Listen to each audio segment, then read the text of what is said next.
people might come in, but we don't have a lot of time. My name is John Abbey. I suggested this session. My interest is in, and it's not something I have a lot to say on or lead, but just I wanted to hold the space for us to talk about it. There's so many different kinds of things people are doing to try to avoid us from going off the cliff of the climate crisis. And I often see people saying, oh, all those other ones are irrelevant, they're doing it wrong. All we need to do is soil sequestration, or all we need to do is tear down the existing systems, or all we need to do is pass this one law, or whatever it is. And I think most people, when they get that the value of their thing is respected, and you really sit down and talk with them, they see the value of most, if not all, of the different things that people are doing.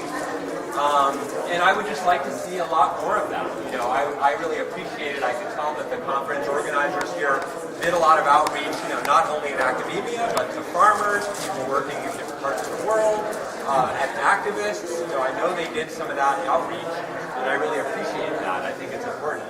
I'd like to see even more, and I'd like to see, when activists are out in the streets, I'd love for whatever material they're handing out, I'd like to have them handing out material more often. But when they're handing it out, I'd like it to include, here's how you can plug into local farmers in your area. Not just how can we get this commission, to say no to fracking in our town, or whatever the issue is they're working on. So I just see a lot of value in that. It seems like a number of other people do as well. So in a minute, I'll throw it open. I guess I would like to seed it with a question that I think might help us to actually get, let's stop the stuff. Bless you. I want to open with a question that I don't think you should feel like it has to be what you address, but are just off the top of my head. Thought it might help us to come out with things we can actually act on. If people, do you know examples of that kind of working across the different dimensions that you think were successful? If anybody has those stories to share and how that came about, that might give those of us who are interested in connecting these different dimensions an idea about how to move forward in doing that. So yeah, I'm just going to throw the floor open. I guess I will do some facilitating in terms of just seeing hands and calling on people. I'll probably try to balance a little bit of gender and age and so on. So, but yeah. Well, I was just thinking that there's a chapter in my book about a hospital in Burlington that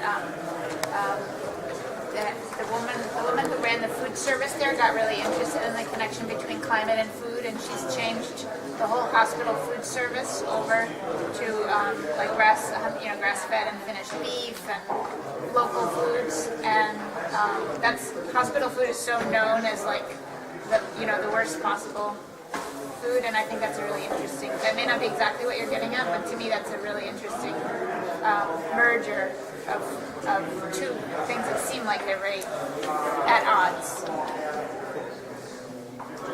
I'm involved in invasive plant management, and I was working with the Connecticut Nursery and Landscape Association that really loves these invasive plants because they're very easy to grow. Very cheap, they're cash cows for all the nurseries, and we were trying to explain to them that if they did not sell those plants, that the people would look for something else, and you could have 4 or 5 different native plants to the area that could replace the one exotic invasive plant. And they dug in tooth and nail against this action until we actually had a couple of nurseries. We worked with some well-known nurseries to remove the invasives and add more natives, and their customers that came to the property were then educated that we don't carry that plant anymore, but we carry these. And the reason why we don't carry that is because it's causing this problem.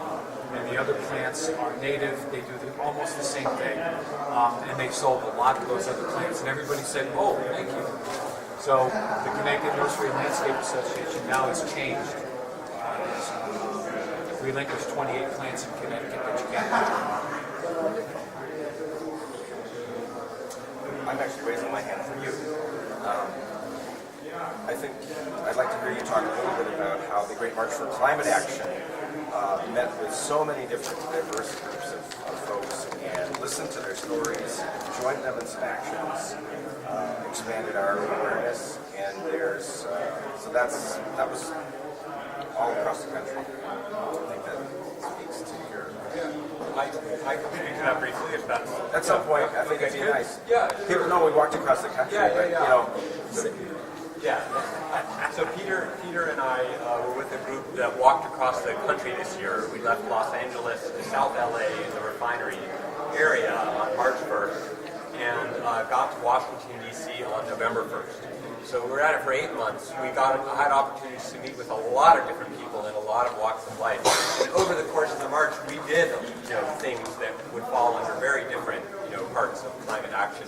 We got a lot of great training at the beginning about making sure to go in kind of ears first and really listen to people about how climate change has affected them where they are, or what they've been doing in their area. Rather than come in with our ideas about what people ought to do, to really listen to. And people are so hungry to share their stories about how they've been affected or what they've been doing to make a difference.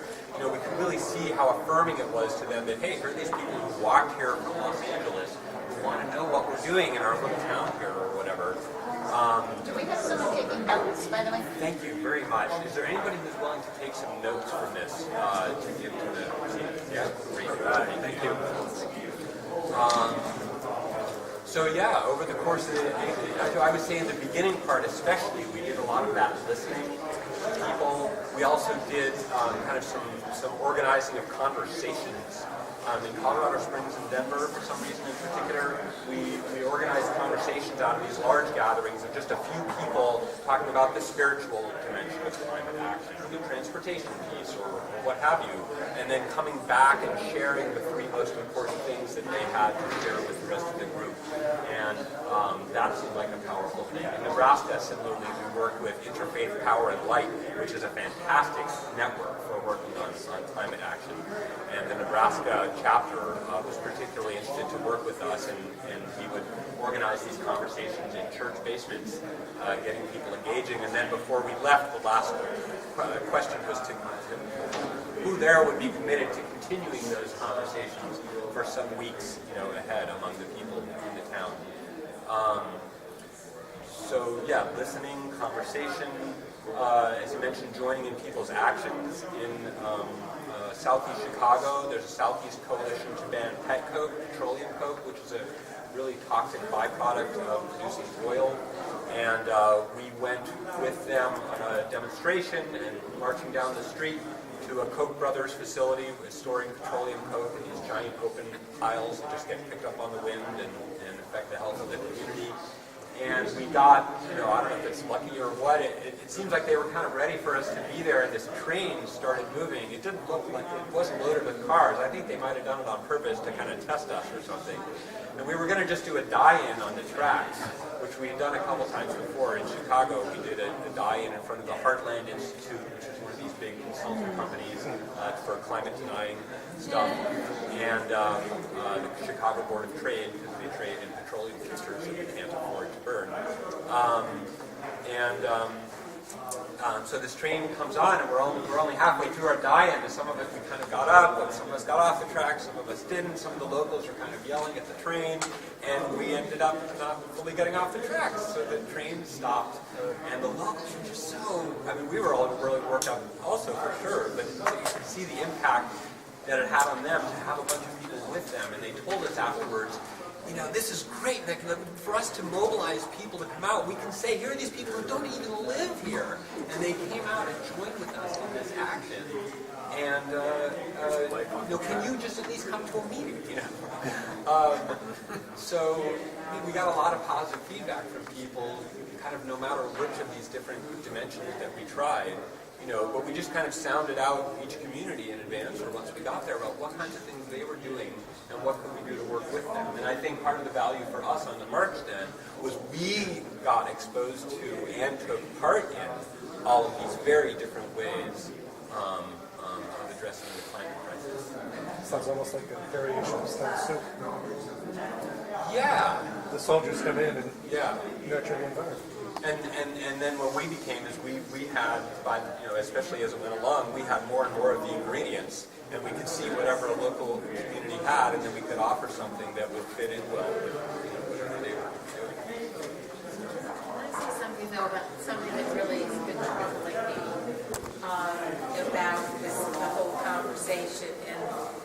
that's been the role of the media. I think whenever we've had any kind of movement before, you know, there was, the media wrote about it. I mean, when there were sit-ins, or if you were doing your die-in in front of a train. But when it's dead silence, and you know, when there were 400,000 people in New York and no coverage, you know, it's kind of like if a tree falls in the forest.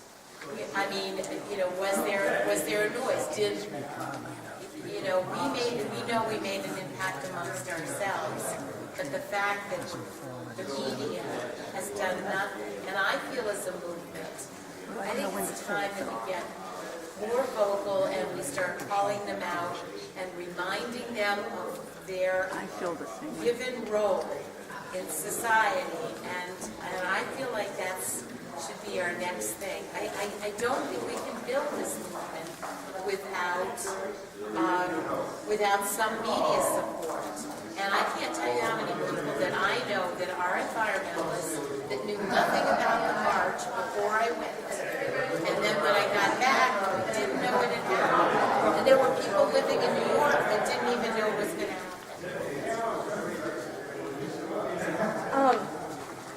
Yeah, in response to that, I mean, I think you're totally right, and the kind of pressure you're talking about putting on large media is important. And I think that in the modern digital age, there are so many things that have like real events happening in the world that thousands or millions of people have found out about, not because the media said anything about it, but because somebody made a video that went viral on the internet.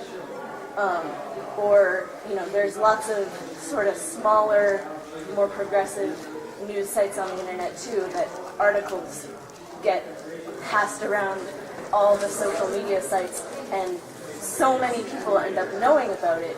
And does CNN say a word? No. But that doesn't mean that people don't know about it. But it's like, what bothers me, it's two parallel universes. Yeah.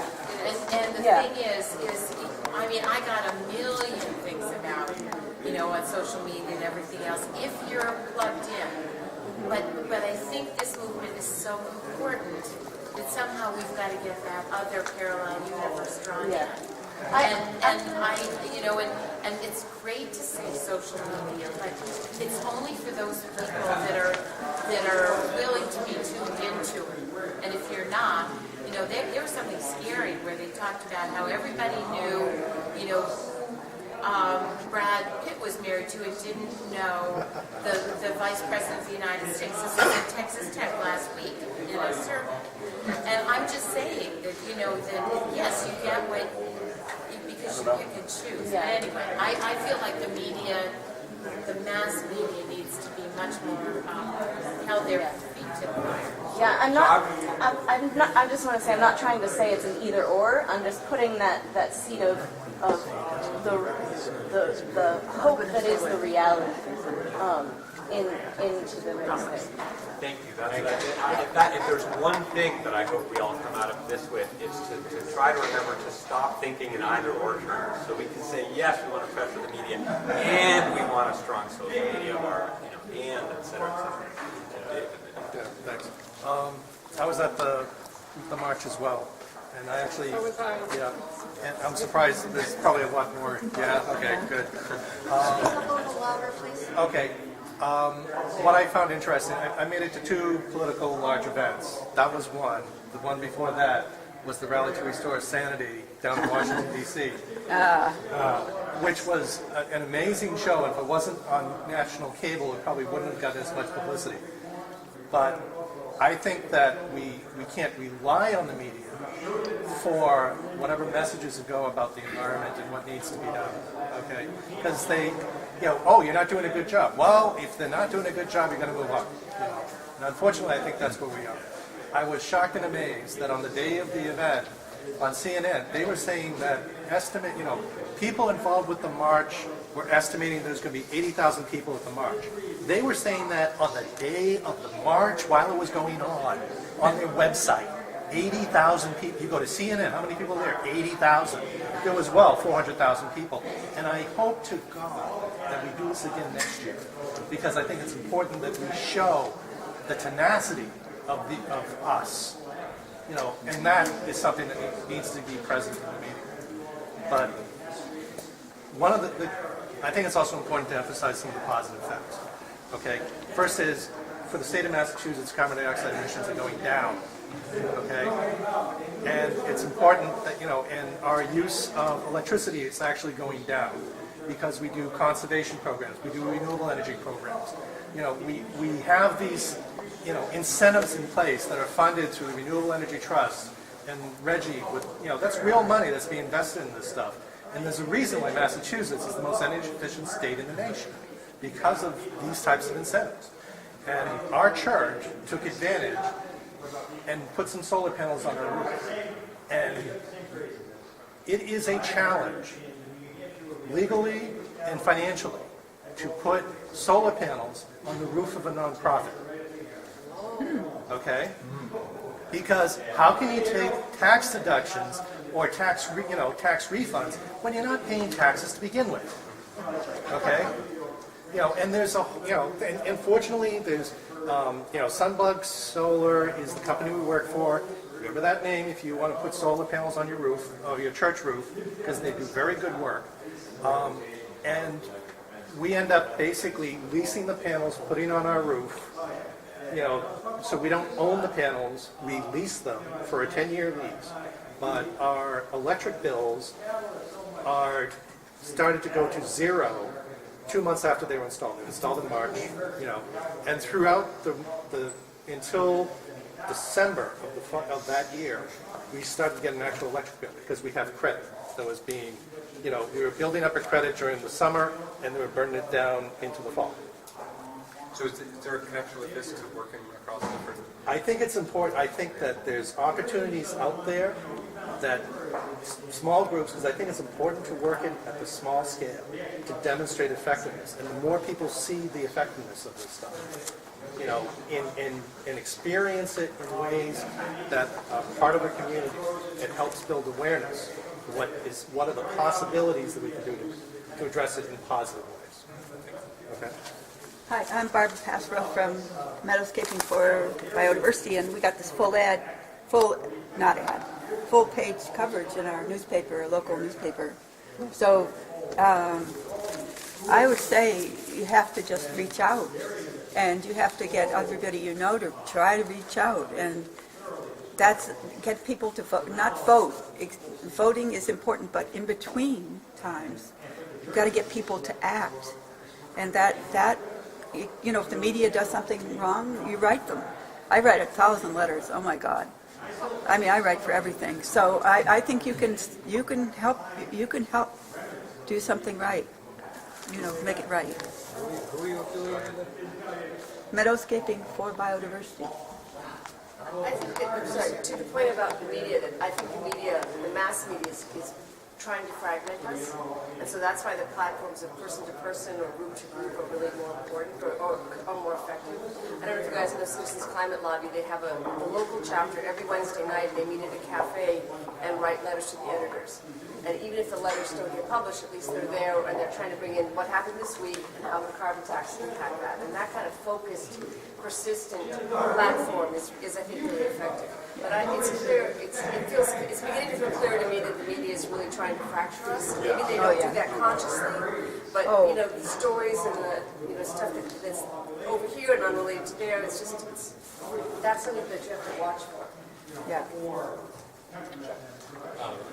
I just wanted to point out that I think, to me, this is really about building personal relationships with people, and that the more that you can build personal relationships with people who aren't your clique or your group, the more effective you're going to be in terms of making change. So one example in my life, I'm an alternative healthcare provider, and I have a woman who's a farmer married to a GMO and dairy, you know, sort of big ag dairy farmer. And I'm now working, I brought Rich Shin over to their farm to talk to them about shifting over to 100% grass-fed beef. And I wouldn't have been invited there if I wasn't I didn't have a relationship with the wife, if I didn't sit down next to him at our son's baseball game and say, did you know that I pay like $8 a pound for a grass-fed hamburger? And he was like, really? You know? So you have to be willing to go out of your comfort zone and listen.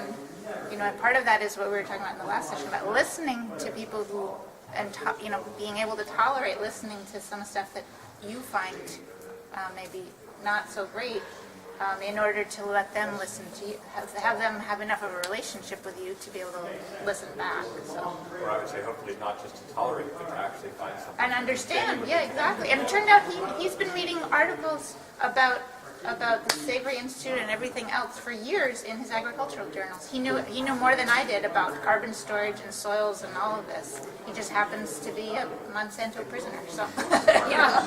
Just piggyback off of that is actually. Yeah. I mean, I just think, kind of reiterating what several of the speakers talked about this weekend too, is just the way that we frame it, whether it's to the big media or whatever, and being able to listen. And I mean, the media is looking for viewers, so if we can frame our stories or our actions some way that will benefit them, we can use them to our benefit when it's not easy. But instead of, I think we really get caught up with looking at this evil thing trying to defragment us, whether it's the corporations or the media, and it's really, I mean, digging in with our good framing, our good language, and meeting them where they're at, kind of whack-a-mole style. I did a bit of count. I think there's about 30 of us sitting here. I don't know, maybe whatever. So we have close, if each of us did an individual email to somebody else, somewhere else, and included a link to what you would consider one of the best presentations you saw that came personally. Then you start a momentum going. I'm not saying that, you know, the social media and everything is great too, but this is what happened. This is where I was. This is what I learned, and wow, maybe you'd like to listen to this kind of thing. Good idea. Because we're not covered by the press.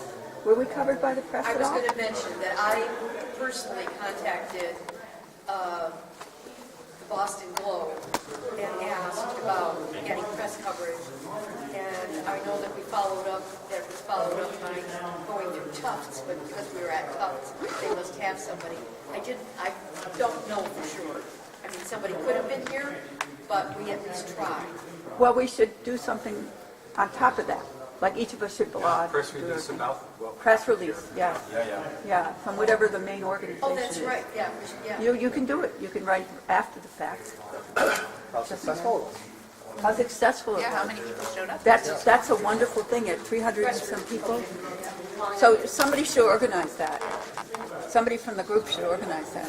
Is there anybody here from the organizing team? Oh, good. Figured that. Press release, all right. got it. Yeah, and So the cool thing is, through everybody's emails, Wait, everybody's here that's sitting here? well, I was Did just you collect the thinking, emails of attendees? you can quote us. You can quote us. no, I was just thinking then if somebody wrote a master release to make life easier, and we just Oh. submit it to our local papers. Okay, Right. so what we would want to do then is that I would get the press release on our website. Well, And what then would if you, want to pick it up, and then you can put it in your local publication. and can we change And that? put in a quote from yourself. Yes, Make sure that you're featured in it. yes. Would that be in our notes? We'll leave that in our notes. This person's taking notes. I'm sorry, Timothy's taking notes. You're taking notes. For the group. Yes. Our name is, do you want a press release about this group? Yeah, or but no, about the whole thing. Solid cover. So what, I think it would be more successful rather than counting on me to get all the email addresses. Put it on your website. Yeah, that's go to the website. Yes. It'll be under the And- conference, and it will say press release. But you'll do a major one to the we'll Globe do a major one. and New You York, can edit it New under York different Times, one. New York Times, Clean Energy News. Adam's been very good about emailing all of us, I think. And if he, Oh, if he sure, lets but it stay everybody there, here may not be on, maybe, that's I think fine. he can send it out to everybody. Yeah. No, why not? The group has all the emails. Yeah, some people may We all not got be on. emails. Because the other thing is, that I know that he also sent out things to different newspapers and, So it sounds like this is pretty well handled. Yeah. I just want to, we're getting relatively close to the end in time. Seems like we just had a fantastic little mini session within the session on media. But I wanted to invite back, in the last few minutes to the kind of stuff that I was hoping to get into. And I realized one thing somebody said when I was describing this is, boy, it'd be helpful to even identify what are the different dimensions of things that people are doing in climate action. So, unless somebody objects, I would suggest we just have a brainstorm for a few minutes, just to call out, the names of different kinds of things that people are doing to move us in the direction we need to be moving on climate. Does that sound okay? Could I do something totally different? I mean, could I tell you about something totally different from what everybody else is doing? Does it relate to how people are working across different dimensions Oh, yes. of climate action? Yes. Do it in a minute. Sure. Anyway, Barbara Passero from Meadowscaping for Biodiversity. It's an educational program to develop students into citizens, scientists, and stewards of the earth. And they actually remove grass and put in native species after they've already learned about native plants and the science, soil, water, land use, all of this stuff. They have the education basis, then they pick their plants, they plant the plants, take out the grass first, plant their plants, and in the fall they do a seminar, a community event. So we cover everything. Plus the kids are involved, they're very active in this. And this is a meadow, it's to feed animals and plants, native animals, bees, butterflies. We had 2 monarchs this year. And it's easy to do. But we have the programs to do it. We'd love to do it anywhere anybody wants. So this is a different thing from farming. It's not feeding people, it's not feeding animals, it's feeding native insects, really, which are the bottom of the food. And birds. And feeding our souls. Our souls. It's wonderful. So I just became a fellow with Green Faith, and it's a nonprofit organization, which is a national organization to bring people from all different faith backgrounds to talk about activism and actually to figure out how to go back to their parishes or houses of worship. And so for me, it was very complicated since I hadn't been in an interfaith environment so intensely. But there's something called Lights for Lima. If you go on ourvoices.net, there are going to be vigils for people praying for the leaderships who are writing the treaties that are going to be in Paris. Like in Paris next year, there will be treaties. So there'll be a series of kind of pre-grouping before. So on December 7th, there will be vigils that people can have at their own, wherever you want, and then you can upload it to the website, much like eVensling has done. And why I think this is so interesting is it's not just for houses of faith. You can go, I'm thinking of going to Citizens Climate Lobby and saying, you guys are a national network, you care about this. I don't need to just talk to the people who are faith-based, but I need to talk to people who are environmentalists, and we can listen to you and you can listen to us and take action in a way that doesn't harm anybody if you sign something that you don't want to. But that kind of mixing together, I think, going to people that you think might not have any interest, and kind of, like I'm not a religious professional, but I feel like I can go up to people and say, would you at least meditate on the day, on December 7th, if you knew that 2,000, 5,000, 400,000 people across the globe were doing that. So it's that kind of cross-pollination that I think might help. I think the churches could have a lot to do with this. This is a church lawn. The churches could have a lot to do with it. I have a suggestion that we each talk about something that's not our initiative, because I think this is not a criticism. I do the same thing myself, given a chance. But I think it would be really interesting to hear somebody talk about someone else's project that you really liked. One that struck me recently is there's a 10-year-old kid in Squat League,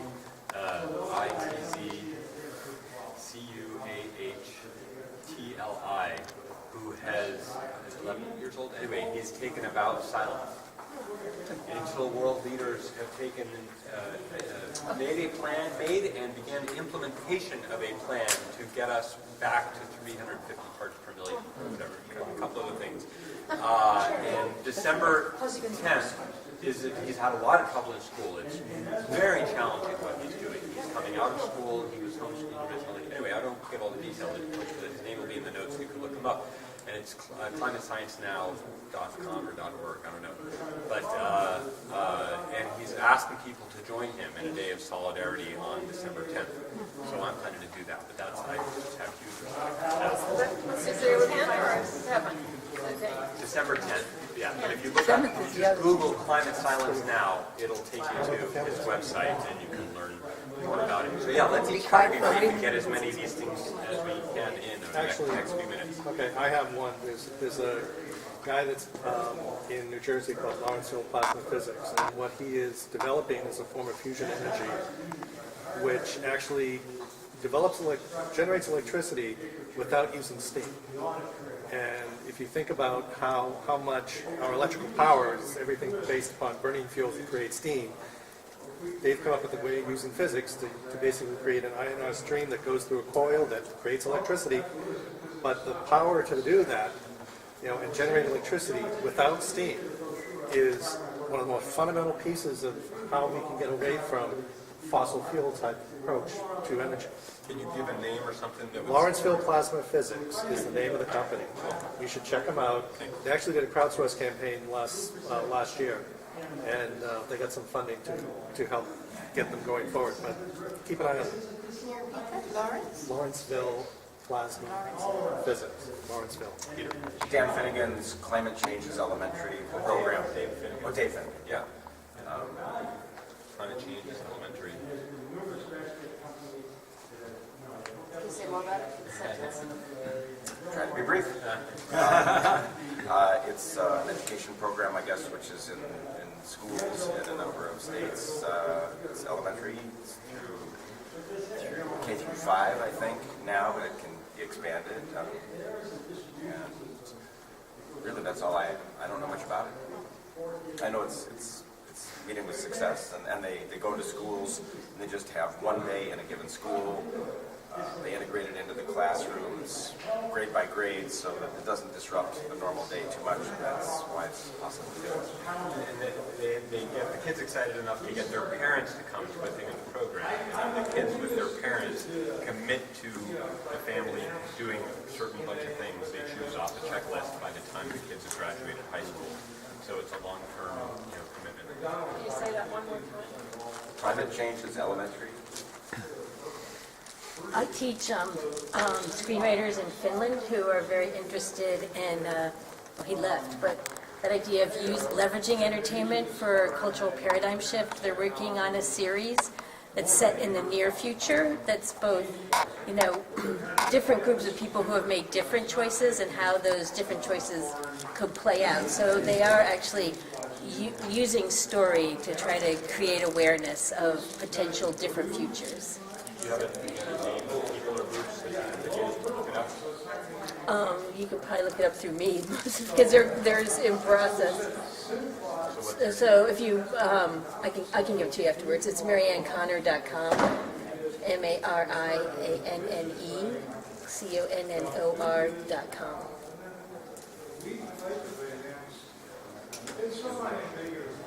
I'll put forward another one that I found really exciting. I'd heard about it before the march, but we got to hear the executive director by Skype at a session he was doing in Youngstown of the Community Environmental Legal Defense Fund.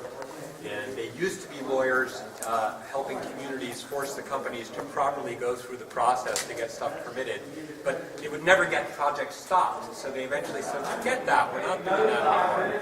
Well, some communities got in touch with them and wanted to do it again. And they were like, no. And the communities were like, how about we just pass a law against these giant hog farms they were trying to put in southern Pennsylvania? And these lawyers told them, you can't do that. Well, why? Well, because the state has a process to permit it, and if they go through the state permitting process, they can do it. You just can't override that at a local level. Well, why not? Well, because the law is set up the way. Well, we don't care. We want to do it anyway. So they started a string of, now there's a huge number in Pennsylvania and a bunch in many other states, of local communities passing these laws, like the anti-fracking law passed in Texas. Now, all these things can be, now the thing is, they aren't always. The companies don't want to fight it, so sometimes the community wins. But in many cases, like in Denton, Texas now, it is being sued, and it probably will be overturned. But what that does is it builds a movement in the long run. Everybody becomes aware, like, what? our town doesn't have the power to say no fracking here? I thought this was America, you know. So in Colorado, they didn't get enough signatures this year, but they're going to go again for 2016 to put a ballot initiative on the state to amend the state constitution to give local communities the power to say no fracking here, no giant hog farms here, or what have you. So that has the potential to, change the equation. So that's Community Environmental Legal Defense Fund, and there are a bunch of states that have a community rights networks, and they just last month met for the first time all together in Pennsylvania and launched a national community rights network. And they are working both on community rights, that's kind of the legal framing that they're using, it's about community rights, not just a law. And they've also been working on rights of nature, which now for the first time, just this week, somebody in one community, I don't remember where, is using the local law they passed, which could probably get overturned. Not just this year, that was last year. They've been passing them for years, but I think the first lawsuit under one of them was passed recently. I don't know, but anyway, and they worked with the government of El Salvador that enshrined. And Ecuador. Ecuador. They worked with the government of Ecuador to get rights of nature put into their constitution. So I think there's a lot of promise in there. There's probably in different places, but here in Massachusetts, there's a group called Alternatives for Community and the Environment, ACE, ACE. Oh, yeah. And they have legal expertise, and they have pro bono lawyers that will work with communities or with the state to be able to do this. I'm sure every state does. But I like this crimes against nature. That's what I was trying to say yesterday when I said about the mountains. It should be a crime. Bees, we're dependent so much on bees. Well, yeah. How can this happen? We should be able to say no. That's right. So I'm going to go to Michael, and then I'm going to wrap up because we're already past the time we said. One real quick one. You made me think of Hudson, Ontario, Canada. The little tiny town, just a couple thousand people, decided that they did not want to use what they called cosmetic pesticides in their town. And Ontario fought them, and they went to their Supreme Court, and they won. And little town won. And now, through many provinces of Canada, cosmetic pesticide use, so things you use on your lawn to get rid of dandelions or crabgrass or whatever, is against the law. Yeah. And Wonderful. So clearly there's a lot of energy for this. I'm not sure how to continue it other than I know I'm interested in continuing it. So my name is John Abbey, John ABBE. If you Google that, you'll get my contact info. Please do contact me. I am very interested in building bridges among all the different kinds of things, obviously. So, what's the email? I'll give my email Well, it'll be address. in this notes, won't it? It'll be in the notes. Okay, great. Will the notes go to everybody, or just, I mean, to go to Be on whole the committee? website. I think they're going to put them on. Yeah, that'll be great. ABB, John ABBE. My address is JOHNCA@OUR,